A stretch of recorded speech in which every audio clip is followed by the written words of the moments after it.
Assalamualaikum warahmatullahi wabarakatuh. Perkenalkan, kami dari kelompok 2 kelas PG2. Di sini kami akan mempresentasikan tentang bagaimana sih pengambilan sampel pada ternak.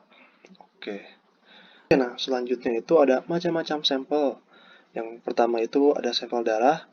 Sampel darah ini caranya itu dengan pengambilan darah untuk pemeriksaan hologram biokimiawi darah dan uji serologik. Lalu yang kedua ada sampel feses. Dilakukan dengan pengambilan feses untuk pemeriksaan parasit. Yang ketiga ada swab, yaitu swab trakea dan swab kloaka atau rektum untuk pemeriksaan mikrobiologi. Lalu yang terakhir ada kerokan kulit, yaitu superficial scraping dan deep scraping untuk pemeriksaan parasit. Nah, selanjutnya untuk alat-alat dan bahan akan dibacakan oleh Raima. Kepada Raima dipersilakan. Baik, terima kasih pada moderator. Di sini saya akan menyebutkan alat dan bahan. Yang pertama ada paku tiner holder, yang kedua paku tiner tuber, ketiga stool container, 4 swab container, 5 spuit, selanjutnya transfer needle, kaca objek dan kaca penutup, dan juga KOH 10%. Boleh dilanjut? Nah, di sini ada cara pengambilan sampel darah di ekor. Yang pertama, handling ternak. Masukkan ternak ke kandang jepit. Lalu, angkat ekor ternak. Usap terlebih dahulu dengan kapas beralkohol. Tentukan tempat pengambilan sampel, lalu tusukkan paku tiner ke ekor ternak. Ambil darah secukupnya dan lepas paku tiner dari ekor ternak. Sekian dari saya kembalikan kepada moderator. Oke, baik. Terima kasih kepada Raima telah menjelaskan tata cara pengambilan sampel darah di ekor. Lalu selanjutnya, yaitu cara pengambilan sampel darah di vena jugularis yang akan dibacakan oleh Ahmad. Kepada Ahmad dipersilakan. Baik, terima kasih Fauzi. Saya akan menjelaskan pengambilan sampel darah di jugularis.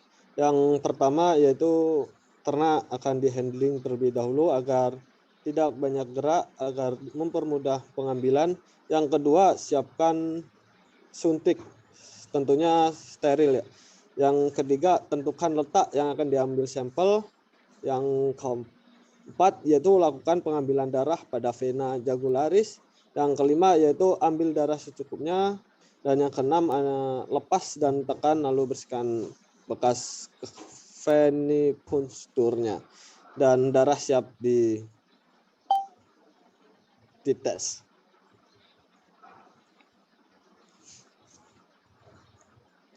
Baik, yang kedua yang pengambilan sampel feses. Yang pertama sama yaitu kita handling ternak terlebih dahulu. Yang kedua yaitu siapkan sarung tangan dan basahi sarung tangan untuk memudahkan tangan masuk ke dalam rektum.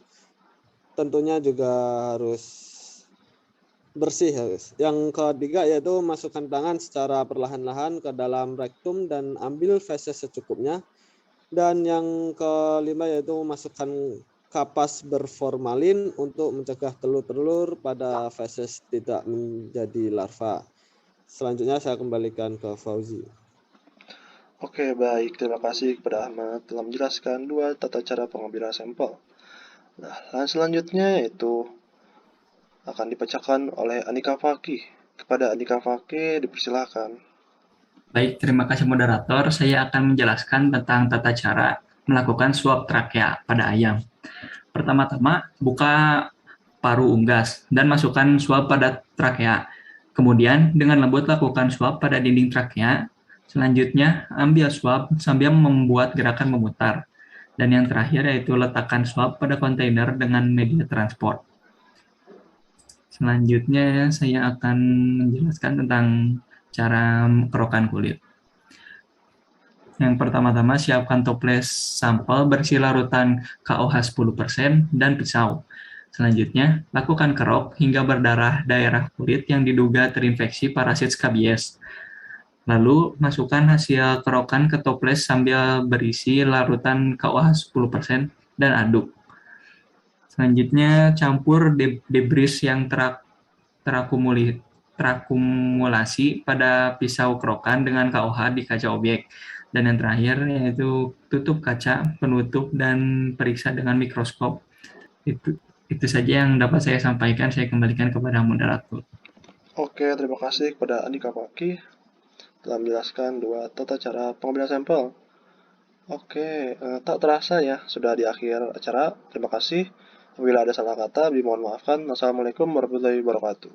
Waalaikumsalam warahmatullahi wabarakatuh.